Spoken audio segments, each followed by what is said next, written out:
So, as you guys might imagine, it is now time for Prayer Rush. And, I've been working on my build, making ever so many adjustments. Of course, we got a salt lamp here that we're going to go ahead and real quickly do. And we'll be running 24,000 of these. But while we're also doing that, I've got a little bit, not much, but a little bit left so that we can kind of crank through the remainder of these premium seeds. I've also got the shop going for me here, so we're just going to go ahead and grab all three of the bountiful harvests. Again, it's a good habit to have if you don't already have that habit established. And then you also want to make sure you've got your mounts running, because again, this is free parking coins over time. Preferably want to go for the highest ranking player you can for the best amount of coins made over time, if you can get it. And so, with any luck, you'll be able to get that without much trouble, within reason. Anyway, so once that is done, I'm just going to go ahead and grab. And again, we're aiming for as much as we can possible here. Whether or not we'll actually achieve that, I don't know. And of course, it's like negative. No, it's not quite negative. It's like 7 degrees. So it's pretty cold. So sorry for the fan there, but it's crazy cold right now. Now, I will say that I've been playing Pokemon Evolution some. So that's been fun. You guys will probably see more of that here shortly. But what I will tell you is that if you are wanting to save some money playing Legend of Mushroom, you can check the description down below. And you can use Dakanoth if you put it in the rewards tab for the promo codes. You can get 5% on your purchases while playing this game. All you got to do is download the game from the link below and follow the instructions. It's relatively straightforward. That said, of course, as you guys all probably know, there is the event going on, with Prayer Rush being kind of the highlight for me today, right? But the main thing I'm kind of focusing in on here is we're getting a little bit extra with Bountiful Harvest, and we're trying to go for as much as we can go for. So as you might imagine, I'm going to splurge a little bit here. We're going to get a little bit on the more expensive side, on the gems side of things, because I really want to rank. So we're going to go as far into this as we can possible and really give ourselves the best shot we can. Not always, are you going to get this fortunate. A lot of the time you've got to deal with players that have had a mil and a half saved. Sometimes you don't get as lucky. Now, it just looks like we just got a match. So let's take a look. Oh yeah, that's definitely a plus up piece. There we go. So that just brought us up quite a bit. Alright, so once again, I just got to keep using high yield fertilizer. And again, one of the downsides is I'm probably not going to have enough premium seeds or enough fertilizer. We'll see. It's kind of leaning towards probably not, and that's okay. But we're going to try and make the most of it.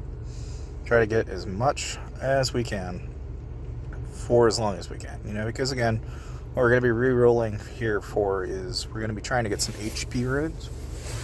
And that's kind of the topic for today, is kind of why I've gone from having a full set of combo S plus to we're now going to try to do the same thing with HP, because there are ways to make regeneration and tank builds with a Plume Monarch that are really fun to use. Now, of course, like I was saying, we're going to probably splurge here quite a bit, so we're just going to probably put about a 70k more into this, and we're just gonna keep on rolling. Again, now we're down to advanced seeds, so things should considerably get cheaper, but that also means we're not getting as many of the gourds, which means we're getting less fruit, but that's okay. We'll make it work. We're only at 700k anyway. But, again, the main theme behind this is you're just wanting to make the most of that bountiful harvest as you can. Try to get the most amount of loot as you can. Obviously, you should try to prepare for these events in advance. I've tried to kind of give you guys as much warning as I could for this event, but, like anything, I'm sure some of you guys out there probably were about as ill prepared as I was. And that's really normal, especially if you don't pay any attention to the calendar for any length of time like I do. I just glance at it periodically, and I don't really focus a whole lot of time deciphering when I should be doing something, and so a lot of this game, it's planning. There's a great deal of planning involved, and that's kind of the unfortunate aspect of playing a game like Legend of Mushroom. Is it pays to be the player that either has an enormous wallet or is really good about planning things ahead of time. So if you're either one of those people, then you're going to wind up finding yourself in a pretty good place. Okay, so I think that's probably enough for now. So we'll go ahead and jump into the prayer statue. And as you can say, I was showing you, we're going to basically pray until we get another set of S++ or SSS plus global HP here. We'll know because it'll screech at us. So we're going to burn quite a bit of fruit. So like that, there's 24%. And then we'll just keep doing it. And that's about all there is to this. It's just pray. Pray for the end of days. Of course, you can't speed tap through this or anything. You actually have to basically tap it. And that's okay, but as you might expect, there is an enormous amount of time that is spent on fruit to get to where I am. And the other thing is that at statue 9, I can show you here in a second what I'm saying, but basically I get a 1% chance of hitting it. If I get to level 10, I get a 2% chance.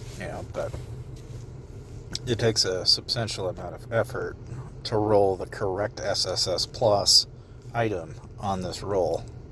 So the likelihood that we ran all 5 of these is not very high. I will more than likely hit an SSS plus that is not what I want. And we'll see a lot of repeats in here more than likely. And that's, it is what it is. But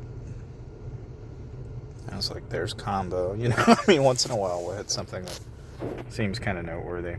And we will see if maybe we can do something about set 3 and try a global attack set too, just to experiment. But right now we're really wanting to focus in on getting as much global HP as we can in this set. Because like I said, I've got a 1 build for tanking and 1 build for going about this with global combo. So this is just kind of our secondary experiment here to really kind of test the waters of what is possible. And again, there's skill damage. Like I said, you're gonna have a lot of that where you just don't get what you're after. Unfortunately, I just don't think there's any other way to do this. And it's there's global attack again. We'll have a lot of repeats. I won't be surprised if we go through the full fruit counter and we only get away with maybe just that one. Being that we were just lucky that couple of instances. And that's, it is what it is. It takes so much fruit to get to level 10 even.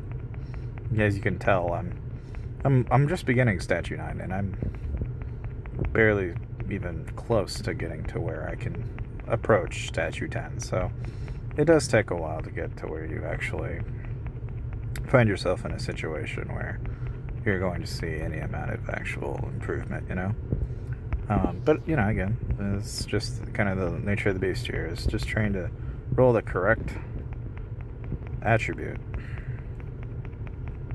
Unfortunately, it just isn't an easy way to do that. But with any luck, we will... I don't know. We might be stretching it. Oh, wow, there we go. Okay, so now we're down to our last attribute. So now this is where things really get expensive. Because now you can see how much faster it's going to start cutting through. We're going to get a little bit more and more... we're getting closer to where HP is probably not going to draw. And that's the last one. So we're at a full set of 4. It's not bad. Okay, so like if I was to use that, right, and instead of using all combo, what that does is make it so that, you know, so like right now you can see I've got 100% combo, 88% crit rate, and even though my combo multiplier isn't like 30k, what that does is it makes your HP bonus now as high as your attack bonus, which means that you're basically a tankier version of what you were, which when I go into challenge mode here, we'll actually kind of see in real time just like what exactly that did. Because with all that extra added HP, and with something like the actual Chancellor rune, you can kind of see how even with that extra added HP, it's not enough. But in some builds, it's handy. You know, it's like you have to kind of build your build around that idea. So if I really wanted to make use of it, I would probably need to swap around some pieces to make use of the HP. You know, because right now, obviously, the biggest issue here is even though you have an enormous amount of HP, you don't have any defense, really, to keep it going. But, of course, you know, in all different aspects of this game, you know, it's kind of one of the many ways that you go about getting your loot and such. But what I think anyone or everyone should probably care about is how we actually did in the pre-rush itself. So let's go and grab our resources here and get all our loot, and let's take a look. So we only ranked 8. That's enough to get us some Skyrider passes, but as you can see, some of the best players are a mil and a half, you know, and that's about what I would expect. And being that I got 700k is going to put me in the running, you know, and even 3 Skyrider passes is not bad by any means. And the rush shop, the main thing is you want to try and grab the ghost behind if you can, or get Adaptus Lane. Those are both really good options. And again, if you want to pay to win through this, time is a great time to do it because you're going to get Knight Sprite Fox, which for mage builds is a really great opportunity. And then also, in the treasure trove itself, you've got an opportunity to actually run some pretty cool loot and lots of different items that can be acquired through that. You can also go through and get the Phoenix Frost, which I still think is one of the best items that I've seen from the event so far. Plus, you also have an opportunity to grab the Under the Dome or Siren's Whisper, which are both arguably some of the best pieces and artifacts that I've seen. With that said, guys, thank you guys for watching, and I'll see you guys next time.